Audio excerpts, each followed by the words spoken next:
Ladies and gentlemen, welcome to another episode of the Battlefields and Bourbon podcast, the podcast where we talk bourbon whiskey and American Civil War history.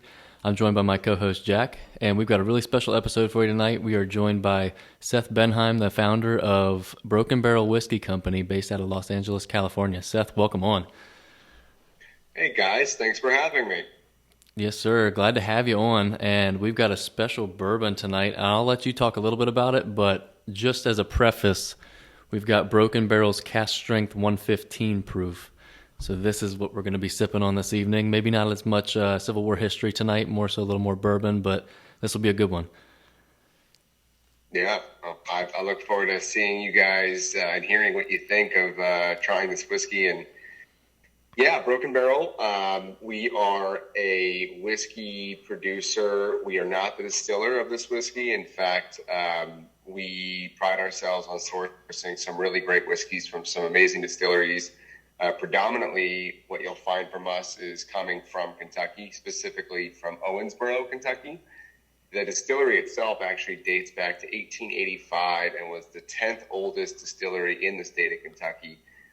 So this thing predates quite a few, maybe more notable or larger distilleries that you might think of, even like Maker's Mark and other big ones. And for reference, Heaven Hill Distillery would be DSP1, or Distilled Spirits Producer number 1. And the distillery we source from is DSP10. So it's 10th registered distillery. Wow. Originally Green River, which was then acquired later on and changed names quite a few times. More notably, in the history of whiskey, it was the Charles Medley Distillery. Okay. It's had a fire. It's had warehouses go down. It's been through a lot. It was mothballed for, I think, 20-something years, almost 30 years. And it's stuck through, and someone somewhere kept paying the registration fees and renewals for over 100 years Wow. to get this thing made. So there's a lot of history behind the distillery itself. There's a lot of heritage there. But with Broken Barrel, we partnered up with them in right around 2020 and did everything grain to glass with them. So we sourced the whiskey there. It's aged there. We batch our whiskey there. And then we do a very unique process, which we'll get into in a second, which is kind of what Broken Barrel and our brand is known for. And so that's where we take all that history and all that, tradition, and we quite literally smash it up and change it up and do something quite different with our whiskey. So that's a bit about the distillery. Yeah, that's awesome. Get into the rest of this. Yeah, you guys are like the first to ever really do that kind of oak bill concept, are you not? Yeah, exactly. The oak bill, which I'm glad you brought that up. That's our claim to fame. This is something that we do. It's a process that's pretty important. When you talk about whiskey with anyone who kind of knows even just the basics, they'll probably understand what a mash bill is and how a mash bill plays into the creation of a whiskey, the development of what that whiskey is going to be. So a lot of the classifications in whiskey, be it single malt whiskey or bourbon whiskey, rye whiskey, that's all going to depend on the mash bill in part. There are other, of course, criteria like distillation proof and entry proof into the barrel, where it's made. These things all can shape and craft what a whiskey can be called, how it will taste, where it will sit on the shelf, those types of things. But then ultimately what you drink, what you ingest at the end of the day, that flavor, that taste, the components and all the characteristics, truly majority is coming from the oak in which that whiskey was aged. And of course, not all whiskey has to be aged. There's white whiskeys and whatnot. Right. But for whiskey, let's call it 95% or 99% of whiskey is barrel aged in either new or used oak. But it's this act of aging the whiskey and its contact with wood that gives it this whole other life. It can go in how long is it aged? What kind of wood? Is it going to be finished with another kind of oak barrel after it was aged in its original barrel? Who made made the barrel? Where was the whiskey aging in that barrel? Was it a high altitude or low altitude? Is it in Nevada or California or Kentucky or New York? All these different environmental and climate impacts are going to change dramatically the whiskey that comes out of that barrel. So when you have all these different, components at play, there's quite an infinite amount of ways in which this could all come together. And so we thought that was a really interesting, the expansiveness of what could be done with wood. I feel like we've done so much as a culture of whiskey and as like a global product that's made in, dozens and dozens of countries and has been made for hundreds and hundreds of years. You'd think we'd have done it all by now, but there were still some stones unturned. And so what we thought was really interesting was to explore the combination of oak staves, which are the actual slats of wood that comprise the barrel, and taking different staves from different barrels and combining them in a certain ratio and actually submerging those staves fully into the liquid of a batch of whiskey after it's been aged in the traditional fashion to be called a bourbon or a rye or an American whiskey. And that is the long-winded explanation of what the oak bill is. And on every bottle of Broken Barrel whiskey, you can turn the bottle and actually see not just the mash bill listed. So in the instance of what you're drinking tonight, the Cask Strength Broken Barrel Bourbon, this is a 70% corn, 21% rye, 9% malted barley. But right below that, there's an oak bill, and the oak bill is 40% ex-bourbon barrels, 40% new French oak, and 20% ex-sherry cask. And so we combine these three different types of barrels in harmony with one another to get a very specific type of flavor that we're after and a very specific type of characteristic in the whiskey. It affects the color, it affects the sweetness, it affects the woodiness, it affects the finish, how long it lasts on the tongue. It's all happening as a result of the oak bill. So I'll pause there. Yeah, no, that's give you guys a chance to ask some more questions, of course. I mean, that's just an awesome concept as it is, because the possibilities are endless with that. I mean, there's just so many different things you can do with different ratios to yield just a bazillion different results, and I mean, that's just something that being your claim to fame, that's like uniquely you guys. And I mean, that's just something that is just very interesting to me. And that was something that I really wanted to look into just by, having you guys on the show and just trying to learn more about, because that's a process that a lot of bourbon enthusiasts, whiskey enthusiasts don't know about, haven't heard of. And hopefully we can kind of, bring that to them. But also, I mean, like, I'll be honest with you, I wanted to try this thing bad. I mean, just hearing about the oak bill concept, the Cask Strength, and obviously the fact that it won an award, did it not, just recently? Yes, the Cask Strength did. The bottle you'll try tonight at Broken Barrel, it did win a pretty prestigious award, and we, the producer, also were honored with a pretty big award, I would say.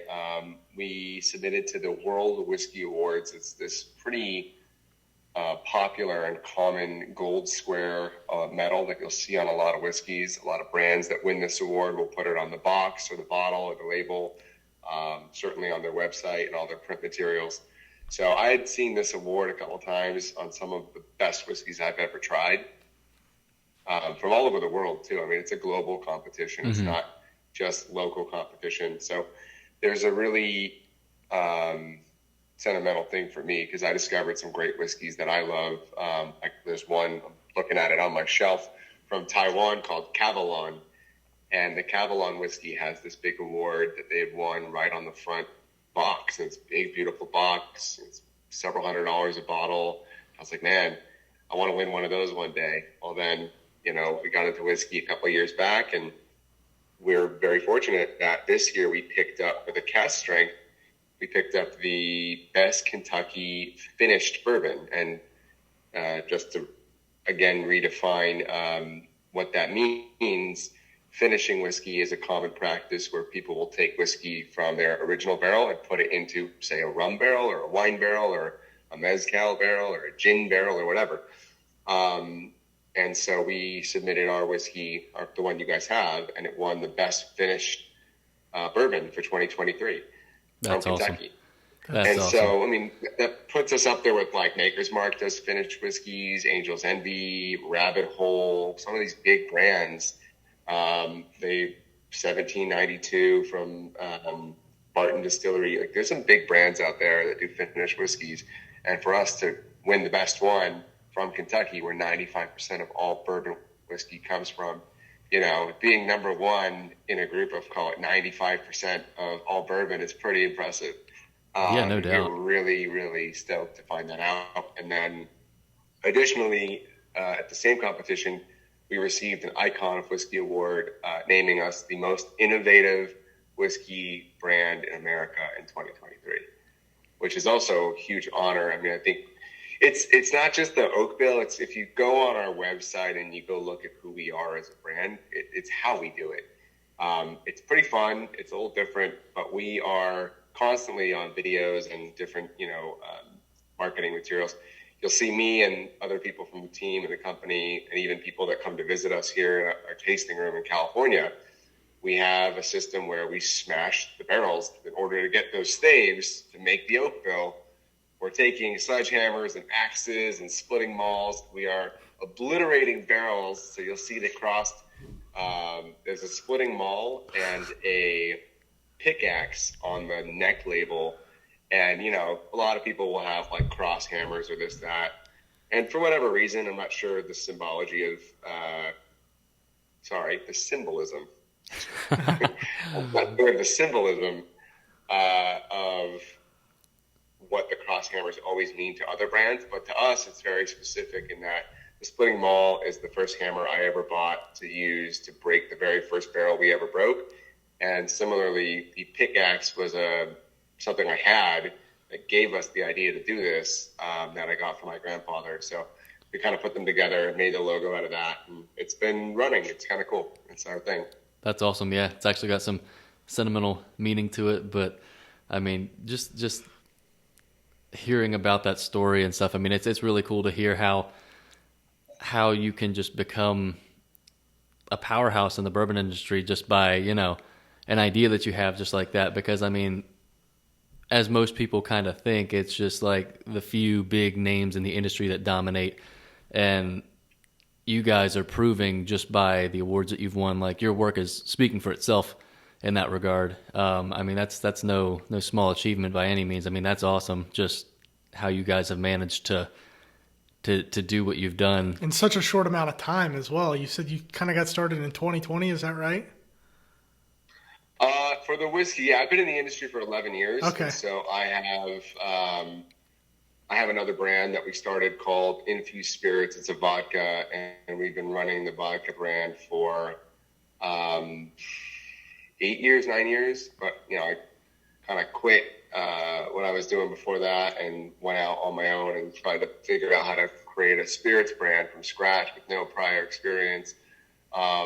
And did that at the age of 24, and then ran that for quite a while before we got into whiskey. And we bought some barrels in 2017. We bought some more barrels in 2018. We decided we were going to be called Broken Barrel in 2019, and we put our agreements and our stuff together to get going with the guys out in Owensboro. We did that in 2020. So, and then the pandemic hit, and that got kind of wild. So we took some of the downtime in 2020 to redevelop and make Broken Barrel its own brand, and actually redesign the bottle and the label, logos, everything top to bottom, bought older whiskey, redid the recipe. So that's when things really started to click for us. And that all launched 2 years ago in 2021, about August, September. So we're exactly 2 years on the market with that bottle and this brand that you see in front of you. Yeah. That's Before insane. that, it was something totally different. And I got the biggest smile on my face once it clicked in my head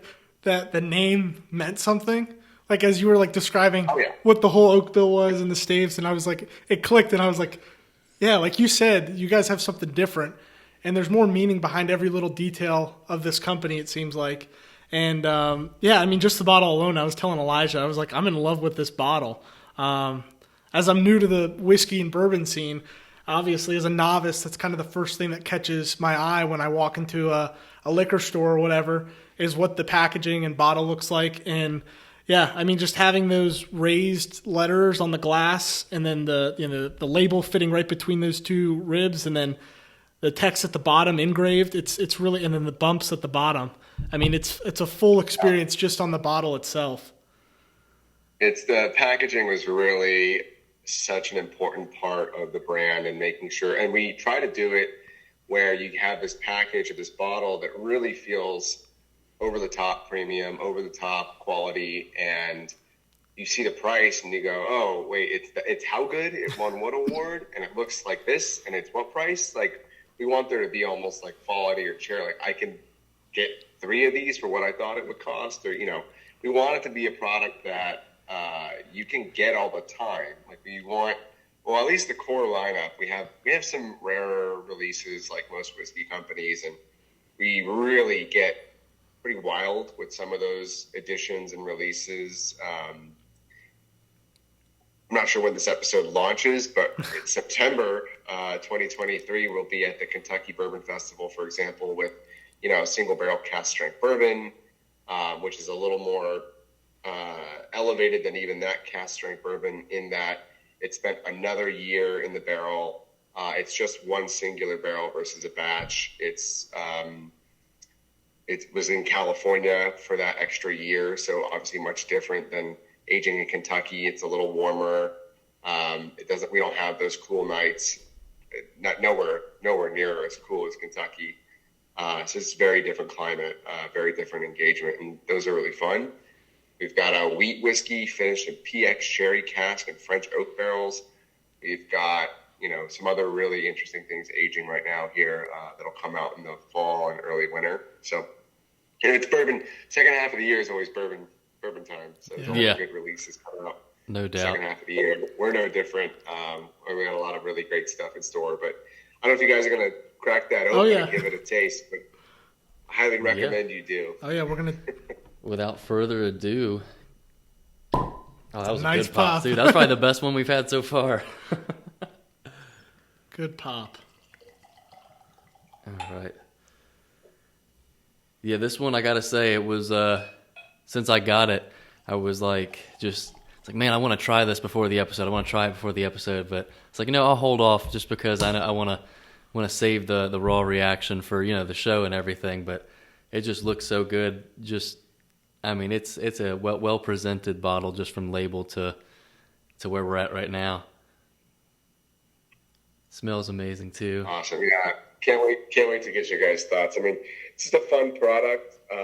Retail on it is anywhere from like 45 to 50, even maybe 55 in some of the higher tax states in the country. But this is available in about 30 states now. It's also available in British Columbia and in Alberta, Canada. So it's getting out there.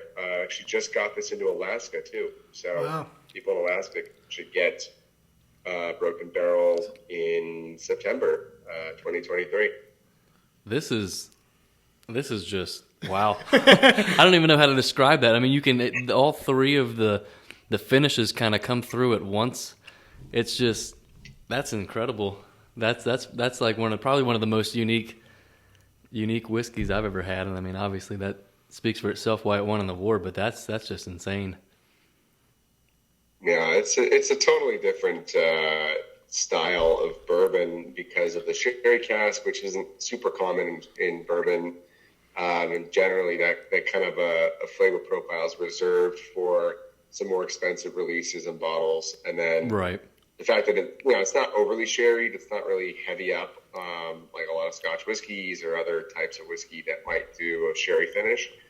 So it's only part of the blend. We wanted to amplify the oak in using ex-bourbon. You have almost like a double oak effect, which gives it lots of woodiness and character. And then you got, great caramel, great vanilla coming off the toasted French oak. That's going to give it a little bit more warmth and sort of fullness.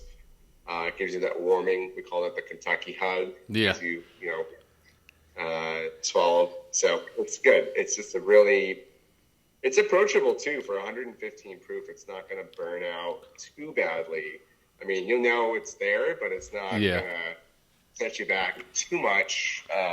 You could give this to someone who it's maybe like, I don't want to call it entry level cask strength, but it's certainly a cask strength that won't, turn people off. Appealing hopefully. to all levels of experience, I would say. And that sherry finish, it's not like some where it's overly finished and it gets too dry, because I've noticed that with certain sherry finishes, it's just kind of like, it almost gives you like a cottonmouth type of effect, whereas this one is just enough of that floral kind of fruitiness that you'd like to see in that. I mean, that's awesome. And for the proof too. I mean, it definitely doesn't drink like a high proof, but it's still got that warmth to it. I mean, it's just the perfect middle ground while also kind of, having its own boldness. I mean, I think that's... Is this my highest proof?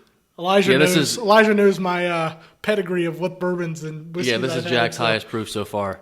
Yeah, this is my highest. And right off the bat, like you said, very approachable. It's got a great mouthfeel. You wouldn't, obviously it's a high proof, but if I saw 115, which I was looking at the whole time, I'd be a little freaked out, but it smells great. I mean, it's... Yeah. I just can't get over the flavor. I mean, it's just like so much going on at once, but it's going on in all the right ways, That's awesome. That's great. I'm happy you guys are liking it. And I like the little pops of it's like a candy corn sweetness mixed with dark fruit. It's pretty interesting. It's just a different. I mean, different. Different is one of the top words, but it's also gorgeous in a lot of interesting ways. It's just a really, really beautiful whiskey. It's special. Absolutely. To have something like this on the shelf, I think if you're gonna, what we like to say is, there's a spot for most bourbons at home, at the bar, but I think there's a kind of if you can grab this, if this is available to you, this is finished whiskey. I mean, it's multi-cask finished, and so to have that sort of diversity in the way in which it's produced, bringing that home, having that available to try side by side against maybe your traditional bourbons or, your corporate or craft, other local craft. I think that should be you want to have a good finished whiskey on the shelf at home. This is, hopefully that whiskey for you. Absolutely. And then, have your traditional, whatever, Elijah Craig's or whatnot, and then have your, maybe something local, depending on where you are, get something local. And that's how I would build out my shelf if I was getting into whiskey, getting into bourbon. This is one of those 10 bottles you might want to have if you're going to put 8 to 10 bottles at home. This is definitely going to check that. Oh, what does bourbon taste like when it's got sherry cask and French oak and all these things applied to it? This is going to be the quintessential, this is a great finish whiskey. Yeah, this one's definitely going to be a staple in my collection going forward. Now, I got to ask, when will this be distributed to Virginia? Any idea? Oh, Virginia. I know, we're horrible. We're horrible, but... Some of the control states are harder. So, unfortunately, Virginia, Ohio, and Pennsylvania, we are not set up with control states yet out there. So, you'd have to go to Maryland, D.C. Is it in West Virginia? Carolinas, we're in both North and South Carolina. Even though North Carolina is a control state, we're not. They're a little better than we are. What's that? They're a little better than we are in that regard. They get more stuff more available than Virginia does, I think. Yeah, I would say we have some in West Virginia and Tennessee and Kentucky, of course. But yeah, North Carolina might be the best bet. We have a lot of stuff in North Carolina. That's good to know for our listeners, because I was agreeing with you. This is definitely a staple and a must-have in somebody's collection. If you're just starting out or continuing to grow, if you don't have something like this, you're definitely missing out. It's just a whole different experience, but it belongs in the lineup with all the heavy hitters and everybody else. This one in itself is a heavy hitter. For sure. This beats out most of the stuff in my collection, to be completely honest.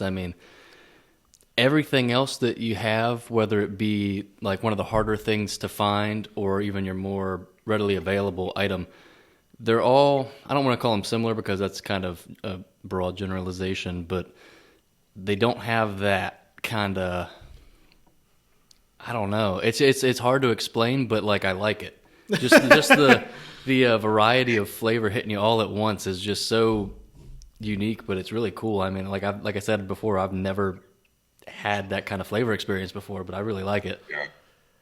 It makes a really great old fashioned too. I mean, I know like that's kind of easy thing to say for anyone that's got a decent whiskey or a decent bourbon. It's like, oh, make an old fashioned. But I recommend that, and I also have recommended to a lot of folks, like especially if it's still hot out. I know there's a huge heat wave going through pretty much the eastern half of the country right now.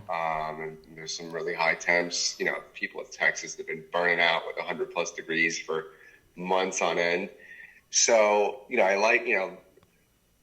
don't find old fashions to be super refreshing. They're kind of a night drink for me. Yeah. I like to take like, you know, blackberries or blueberries. I'm like, put it in a cup or a mixer, mash them up, put lemon juice, put your whiskey, put something sweet.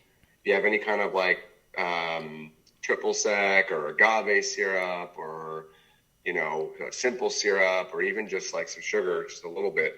And you mash the sugar, the berries, the lemon, and the whiskey, and you shake it, and you put it over some new ice. I'd make like a smash out of it. So good, especially in the summer. So refreshing, and you can knock those back.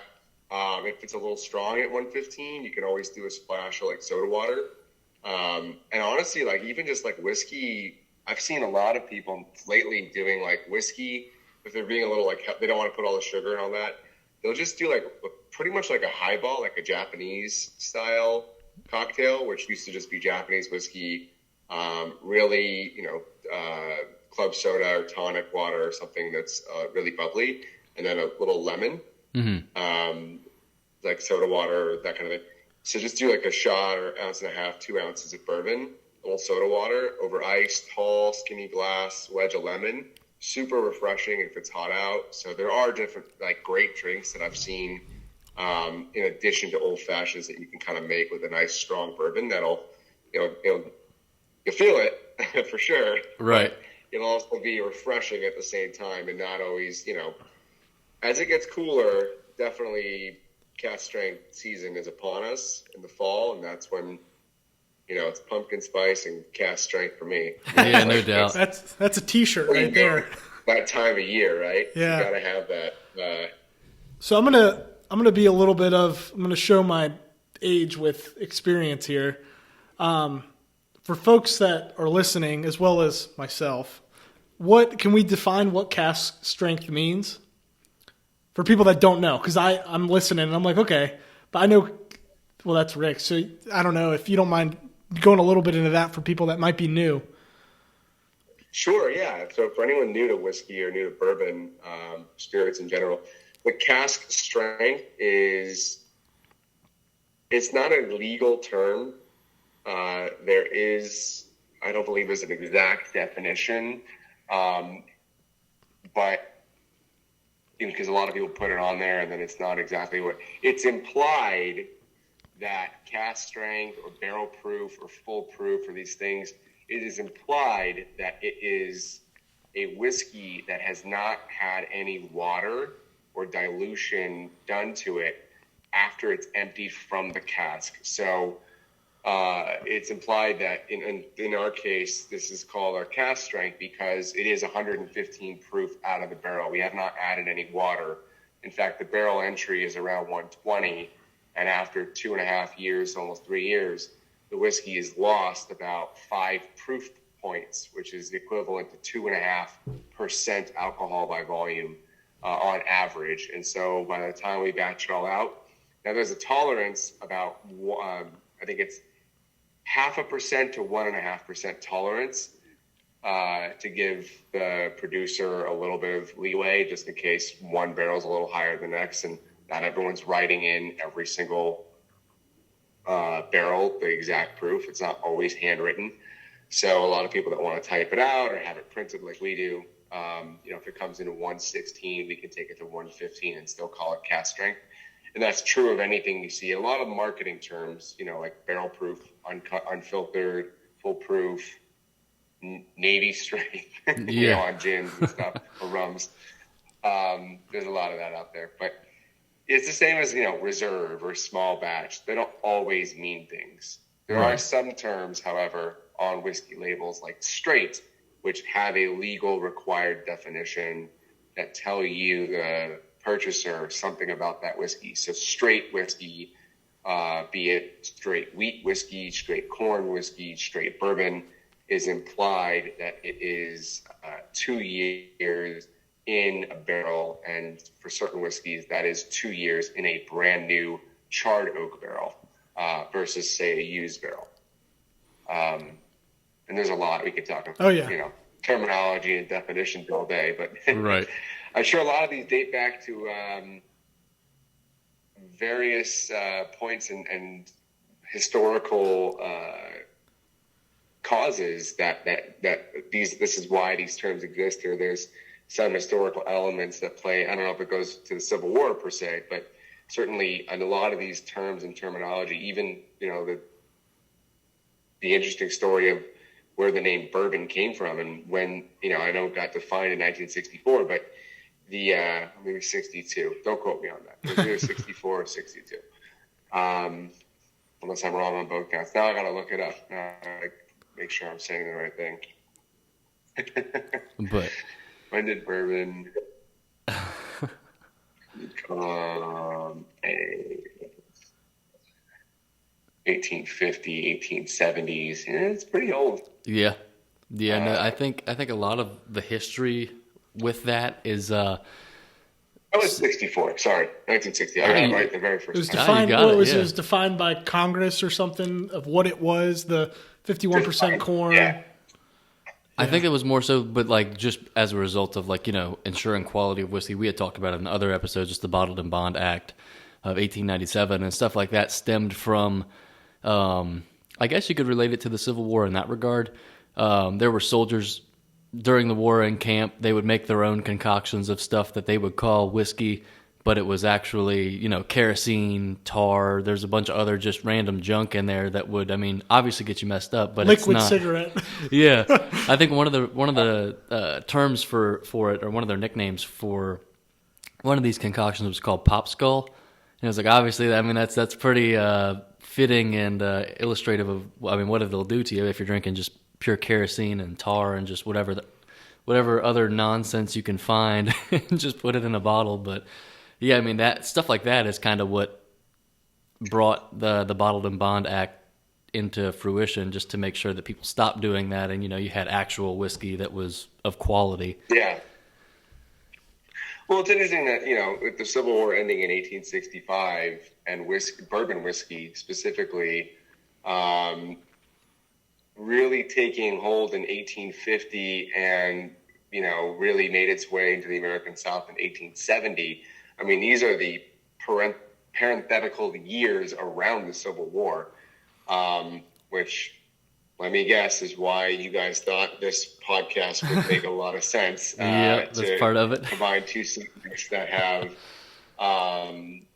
roughly identical starting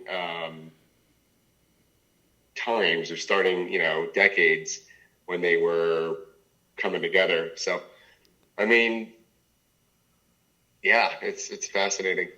Yeah, and even one of the original 1850s brands, sure everybody knows this one, Old Crow, was rumored to be Ulysses S. Grant's drink of choice during the war. Now, I'm sure it was probably quite a bit different back then than it is today, being your standard, bottom shelf, 80 proof, barely a bourbon, but nowadays, it's funny to see what was a top quality product back in the day, at least. Oh, that's the thing about a lot of whiskey and bourbons that you see on the shelf today. The names have been either revived or restored or traded or sold ownership, and it happens again and again and again. And big companies will, sell off brands constantly. And so you go to if you go to where Bullet is one of the original, what is it called? Sorry, now I'm blanking. Stitzelweller. You go to Stitzelweller, yep, and you have a big smokestack, and you got Old Fitzgerald on the smokestack, the original Old Fitzgerald.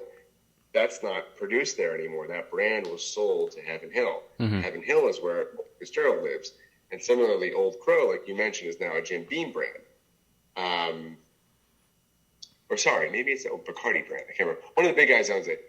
But it was one of the originals, like you said, back in the day, and it was a straight bourbon. And then they ended up in like the 70s or 80s. They, lack of a better term, they nerfed it by blending it with a bunch of neutral grain alcohol to cheapen it, because whiskey companies were hemorrhaging cash and dying in the 70s and 80s and early 90s as the popularity, I think, it's the James Bond era of people drinking gin and vodka and having martinis and cocktails, and 80s I think Tom Cruise cocktail was in the 80s.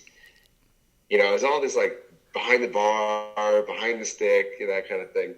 And then these whiskey companies trying, it's so expensive. They're using better grains. They're using new barrels. They're aging it. They're putting it in bourbons. Got lower requirements for entry proof into the barrel. So you have all these cost prohibitive elements to creating bourbon that make it so much more challenging to compete on price with vodka and gin, even as an import. And so they start blending the shit with neutral grain. And I have a ton of spirits from the 80s and 90s. It's all this, and they used to be, when they were in the 70s and 80s, they used to be bourbon. And then they became blends, or blended whiskeys, or blended bourbons. And it's just like not even the same, not even close. Right. So it's fun for me. Like one of my favorite activities is finding the brand name like 10 High, but finding the old Kentucky Straight Bourbon version. Something like this, where you've got like, I don't know if you guys can see that. Oh wow, he's got. I'm holding up an old bottle of 10 High. But this one's got, it's Kentucky Straight Sour Mash Bourbon Whiskey. And on the back, it's 10 High, carefully distilled, matured for 4 years in white oak. So, 10 High today is blended. I don't think there's any bourbon in it anymore. So it changes, Yeah. No, it's crazy to see what brands have come from and what they've gone to, and I mean, some escalate, some kind of decline. I guess some notable ones that people might know in terms of that. Weren't Four Roses and Eagle Rare both Canadian whiskeys at one point? Do you know about that? Or were they? I am not sure if they were Canadian whiskeys. It doesn't sound. I'm not sure if both of those were Canadian ever, but. Don't quote me on that. I'm not a historian by any means. But what was the one I was just thinking of? There was one more that, I was going to mention that. Like, a good example is also the age statement. So, like, you think about Elijah Craig used to be a 12-year, and then they got rid of that, and they made it a 9-year, and they got rid of that, and now there's no age statement anymore. And I think we're seeing this trend come back. Like Jim Beam had their black label, for example. It used to be a 7-year, then it was an 8-year, then it was extra age or XA, and then it was just black. Jim Beam Black. Yep. There's no age anywhere, or even extra age like references. And then they just submitted with the government a label. Jim Beam Black is coming back with a 7-year age statement. I saw that, yeah. And I was like, all right, not bad. Like, we're getting back to where we were. It's super cool. But I love this stuff. Like, I have this on the shelf here. There's a Jim Beam. You can see at the very top right there, it's a 7-year, right? For a hot minute, the Jim Beam was a 7-year on the white label. That's awesome. So those little bottles are fun. I as a whiskey consumer as much as I am a producer, I I love these all. I love all the brands. I love supporting craft distillers that are getting into the game or trying to make a name for themselves. I love collecting some of the old vintage bottles. Clearly, I love drinking stuff from around the world. So all of it's just an absolute joy, pleasure for me to be involved in. So. Yeah, I will mention, it's worth for anyone on the West Coast. If you're in Southern California, we do have a small tasting room out here that we built out of our corporate headquarters where I'm located, and we do have quite the collection of whiskey here. We have all of our Broken Barrel editions ever made that are available to taste. So everything we've done from 2021 till now, some, age-stated, single barrel cask strength collections. We do have a black bottle that we put out when we do anything from the LA warehouse and the LA barrels that we house here that are all sourced from around the country. And we do a lot of our cool, rare, sort of experimental stuff. So, I think that's it's what's coming out. So definitely check us out if you are or make it around here. And I guess a question I had, did you state earlier that it's like, is it only staff that does it, or is it like a consumer experience where people can come in and break apart the barrels? We do offer the break a barrel experience. So if you come here and really want to do that, we do offer that experience, and you get to keep some of the pieces of the barrel, and we'll get you a nice pour to go with it. And it's a fun experience. Nice. It's different. You can't do that at every distillery. You sign a little waiver, and you get your eyeglasses, and you get to hack away at a barrel. Nice. Can't beat that. It sounds like a fun day trip for sure. For sure. It's fun. But I think your passion for whiskey just as a whole definitely shines through in your product. And I mean, that's something to really appreciate from our standpoint as just, bourbon collectors, enthusiasts, and just, people who are interested in trying new stuff. It's really cool to see a brand that cares so much. You can really see just in the quality of your product how much you care, and that to us is awesome because I mean that just makes it much more enjoyable for us. Oh yeah. We definitely are very lucky to get to do what we do. We love what we do. We got a team full of passionate people, all with prior experience in the industry, from bartending to some folks that worked in the wine side of the industry to retail experience. So we're an eclectic group collectively, and we were just all extremely passionate about it. So we're a fun group to hang out with and talk to about whiskey and general. We all love, we know a lot about a good amount. We know our Scotch, we know our world whiskeys, we know our bourbon and our American whiskey intricately. We've got a lot of great relationships in the industry. So we if you have questions about us and other distilleries, we certainly know a lot about all that. And love to talk about it. We're going to be at the Kentucky Bourbon Festival in September. If anyone's planning to go out for that event in Bardstown, we will be there. We're going to be in Louisiana for a bourbon festival, in Tulsa, Oklahoma for a bourbon festival in October. We're going to be at some events here in Southern California in October and September. We will be at Bourbon on the Banks in Frankfort, Kentucky, October 7th. We'll be there as well. We'll be a few more events that I can't think of off the top of my head. Oh, Wisconsin. We're going to be at the Wisconsin Whiskey Festival. That is also in October. We'll be at that event. So myself, our amazing staff, we're all out and about doing all these events. So I want to say at least 10, maybe 12 events to go just in the next 2 or 3 months. That's crazy. That's awesome. We're out there. You get to try some stuff. We're going to have some cool limited editions coming out. We've got some one-of-a-kind things that are industry firsts that we're really excited about. So, yeah, no, that sounds exciting, and I mean, especially with how much you've got going on so soon, you're going to be able to reach just a whole new audience of people that are going to be able to find out about Broken Barrel, and that's exciting for sure. Yep. Yeah, for an organization that. You're good. No, I was just going to say for a group that's really, so innovative and always, I feel like, you just got a bunch of smart brains in that building, and you're always thinking of new ways to improve. A lot of people would get kind of, I feel like, initially turned off. They're like, whoa, don't touch whiskey. But the way you do it and the way you treat it seems so, you're caring for it more than almost traditional people in a way, because you're just complementing it even more with what makes whiskey and what makes bourbon. And to be able to do that respectively, and then also just, stand true to it, and it all shows through your product, I think is super impressive. And, it's super cool that it comes from California. I have no idea what the whiskey or bourbon scene is in California, but if it's anything like your product, I'm sure it's always, changing for the better. Yeah, some of our whiskeys are produced and bottled in California. We've only done one release that was distilled in California.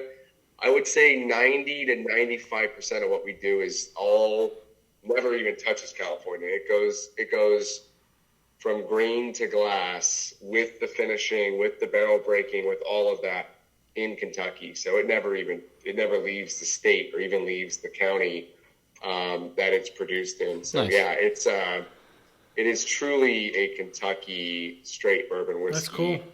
Through and through. We do a Kentucky straight rye whiskey. We have a blended whiskey called Americana that combines some Indiana whiskey as well as some Kentucky bourbon, and blends that together. And it's kind of like the opposite of what you think of when you think of blended whiskey. We take the whiskey we use to blend is actually older than the bourbon, about 2 or 3 times older. Oh, wow. So because it's more affordable, because it's not bourbon, we're able to get it at a great price. And it actually adds a great characteristic and backbone to the whiskey. It softens up some of the barrel notes of the bourbon, and then we hit it with an apple brandy cask as well, which contributes a great flavor that's helped us get some really great scores, 90 points, Whiskey Advocate, that kind of thing. But yeah, no, the California stuff is a facility. We have family here. I was born and raised California, so it's been challenging to leave, especially with children and grandparents around and, so much family around. So with that in mind, we ended up setting up shop here in the early days, well before we knew we were going to be a whiskey company. And so we've just managed to kind of squeeze that little essence of Kentucky into this little corner in downtown LA, in this kind of industrial warehouse, brick walls, bow truss ceilings. We have a little warehouse in the back. We've got about 30 to 50 barrels at a time in rotation, and as we sell through what we've got, we start to replenish and get more whiskey in. And it's nice for me to be able to work on it with my own 2 hands and be involved in it, rather than just getting to make a little bit of whiskey every time I go to Kentucky and go to the facility where we produce the bulk of our stuff. So that's kind of the nice thing here with the LA facility. And so that's where we reserve it for our rarest and oldest and most, outlandish whiskey, I would say. That's cool to know for people listening, that it's you all have taken a little piece of Kentucky and brought it to LA. And, people, I'm sure East Coast wise would be like, I hope they're not putting California in our whiskey, but it seems like you guys are doing the opposite. And that's just so cool. It just shows that everyone's got a little bit of historian and respect for history and culture in them. And that really shows with your guys' group. So that's awesome. Yeah. Oh, definitely. Yeah. We're really excited about some of the stuff coming up, and certainly if you have not already, for the listeners, if you're not following us, be sure to jump on Instagram and follow Broken Barrel Whiskey, spelled out exactly like that. Check out our website, brokenbarrelwhiskey.com. Sign up for our newsletter. That's how you find out about these releases, where you can find them online, what new stores. We have a really good store finder on our website, so you punch in your zip code and you can see what stores have what products, store hours, store reviews, all that stuff is all on our site. We have a really cool new system on our Find Us tab, which is awesome. So anyways, thank you guys again for having me on the podcast. I really appreciate it. And I'm glad you enjoyed the whiskey, and I hope you get to try some more stuff. And absolutely. Thanks for joining us. Sometime. Yeah, thank you for joining us. I mean, we had a great time. And ladies and gentlemen, that was Mr. Seth Benhaim from Broken Barrel Whiskey Company. If you haven't heard already, go check them out. And thanks for tuning in on this episode of Battlefields and Bourbon. We hope you enjoyed learning a little bit more about bourbon in itself without, the history side of things. But, just a little bit of what makes whiskey and this unique brand. So thanks for joining us, and we'll catch you on the next one.